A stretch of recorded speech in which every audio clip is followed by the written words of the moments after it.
Hi, my name is Lily Green. I'm the academic coordinator for Desert Christian Home Education, and I'm going to be doing a workshop today for high school reporting. The first one that we're going to be doing is Joshua Christian High School. This is the one with a portfolio review. We'll do the Home Education High School, which has less reporting and less accountability. We'll do it later. So the first thing, you should have a packet in front of you to refer to. This sheet right here, if you forget everything I say, it should be on this sheet, and so keep this in your files so you can refer back to it, because this is what I'm working off of. So the first thing that you would, in your initial reporting, that you would be filling out is your course list. And it looks, in the hard copy, it looks like this. But you might have an e-copy, which is going to be very similar. You'll just have different fields that you can type into and expand. But if you've got a hard copy, it will look like this. So what you want to do at the first of the year, it only needs to be done once for the whole year, unless you make a major change, then you would need to revise it. But otherwise, one time for the whole year, and you're going to be listing the name of the class, the main texts, their publisher, and the date of publication. So if it was, say it was written in 1989, but what you have in your hand is a 2013 revision, then that's the date I want to see. It's whatever is in your hand. That date is going to be written on here. You're going to write the units. So if it's a one semester class, that's 5 credits. If it's 2 semester class for the whole year, then it's 10 credits. If it's being taught by someone other than you as the parent, then you would write that down below here. Then up here in this corner, it has references to the guides. If you're writing the curriculum guide and you're providing it as the parent, then you would check off the box, not on file, parent to provide. And then you would be writing a guide, and we will talk about that later, how to write a curriculum guide. But if it's something that's already on file, and you can get those files either in Google Docs or in my office over here, and there's binders that have all of the Google Docs documents in them as well as a few others. And you can come in and you can kind of peruse them if you want and see if there's something that suits what you're teaching. If it's exactly the same, then you can just use the number, or you can make a copy and adapt it and then submit it as your own parent file. For each subject, so for English, for example, you would have English 10, for example, as the course, and then the book might be called Elements of Literature. Chances are it's not going to be called English 10, but the main title for the course would be English 10. So you would write the name of the text. Any supplemental text that you have in there would be included in there.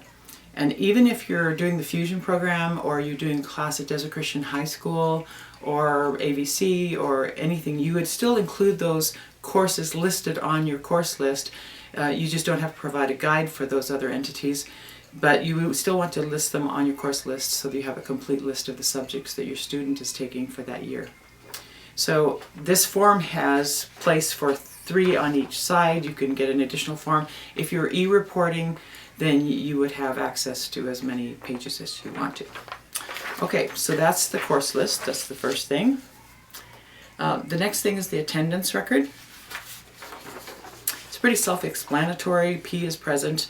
X is for weekend. V is for vacation. H is for holiday. The only thing that's really different for our attendance records is the absent. If you're in the main campus here and you're not at school, you're declared absent. You could be at Magic Mountain, you could be at Grandma's, you could be sick.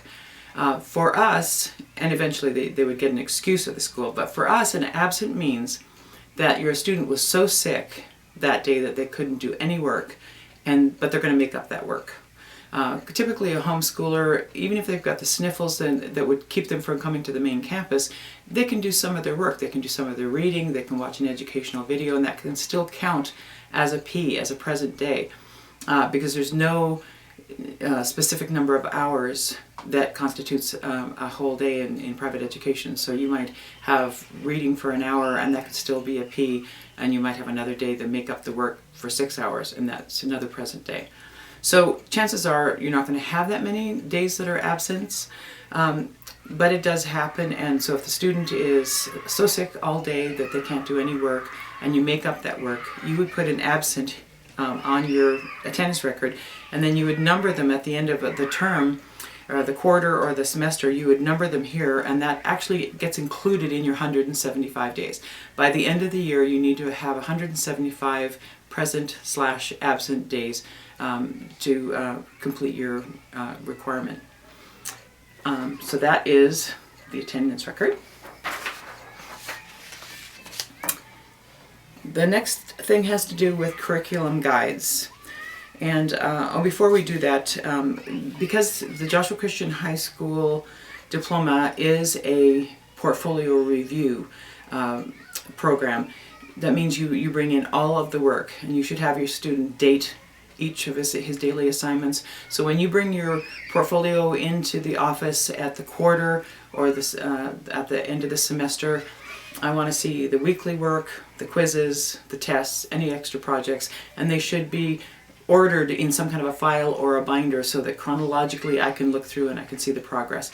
And you would also take your curriculum guide that we're going to be talking about and put in the front of that particular subject, and you would check off what you had accomplished during that time of reporting. This sheet that says portfolio guidelines and also portfolio planning, you can peruse that on your own. I'm not going to go through it step by step. If I could sum it up in one word, it would say bring everything. Okay, no, that's 2 words, but everything, right? So it just gives you an idea of the kinds of things that you would be including in your portfolio and how you would plan all through the quarter. But organization is key. Just as you complete assignments, have your student put them in folders.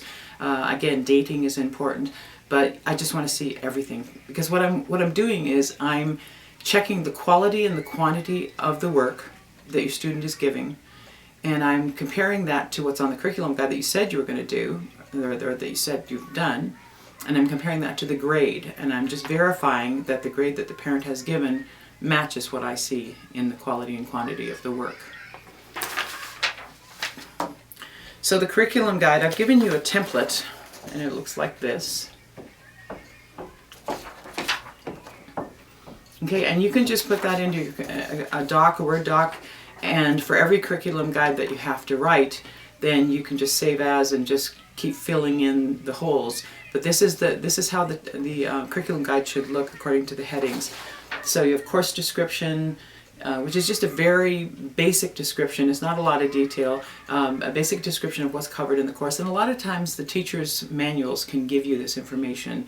You don't have to come up with it yourself. The second heading is instructional materials. So your main instructional text would go first, and then any supplemental text. And if throughout the year you add some other things, unless it's really important that to be added to the guide, you don't have to revise your guide. But if you change your main text, obviously that would mean a revision. And then goals and objectives. And sometimes schools, their goals and objectives really are what we call our course outline. That's the bulk of the meat of the course, and that's not really what we're looking for here. You could only have just maybe 3 or 4 items in the goals and objectives if you want. It's your overall goals and objectives for this course. Then where the meat is the course outline, and it can be divided up by quarters, but really all that's necessary for us is by semesters. So you would have first semester, and you would state all of the items that you're going to complete of the course in that first semester. That can be taken from the teacher's edition, it can be taken from the table of contents, from the bold-faced headings, however your course is laid out in your text. It's all there, you just have to put it down, itemize it, and be as specific as you can without giving me pages and pages. I don't want 1 page, but I don't want 10. So after you do your course outline, you divide it up at least by semesters, and then you have the teaching methods. And the teaching methods could be self-directed study, so that you're assigning things to the student and they just go through it on their own, and then you're testing them. It could be lecture. If you're going to stand up and lecture your student, then that's fine. It could be oral discussion. It could be video, and or all of these things. So that's what goes in there.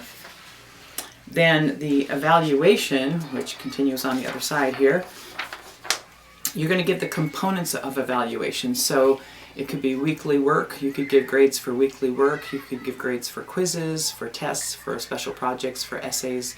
However, whatever the content of your course is and however you're going to divide that up to come up with a grade is what you need to have in there. And then there should be a midterm and a final, and it doesn't have to be a really heavy, cumulative. It could be a project. You could have a project as your midterm. So that's totally up to you, but it needs to be something that reinforces the content of that time period of that semester so that you know that the student has really gotten a grasp of the content. So the grading, Desert Christian Schools, an A is 90 to 100, B is 80 to 89, C 70 to 79, D 60 to 69, and below that is an F. You have some leverage there that you can be more stringent, but you really can't be more loose. I mean, you can't say an A is 60 to 100 or something like that. We give you a little bit of leeway there, but you want to kind of stick basically to the 90 to 100 is an A format if possible. So that's a template that you can use for all of the guides that you're going to write yourself. As I said before, if you find them online, and I will be giving you the, well, I guess I'll do that now, the roadmap. And sometimes Google changes this, and if they do, just email me and let me know, and I'll check it out, because every once in a while they do things differently. But if you've got a Gmail account, make sure you sign out of your own Gmail account before you try to sign in with this username.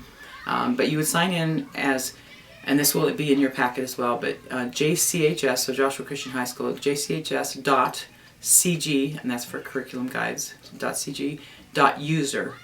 So that's your username to sign in, and then your password is curriculum guides, all lowercase. Then you would go to, there's a little tic-tac-toe icon on the top right that you see with, like, it looks like kind of tic-tac-toe ... and you click on that, and that opens up the drop-down box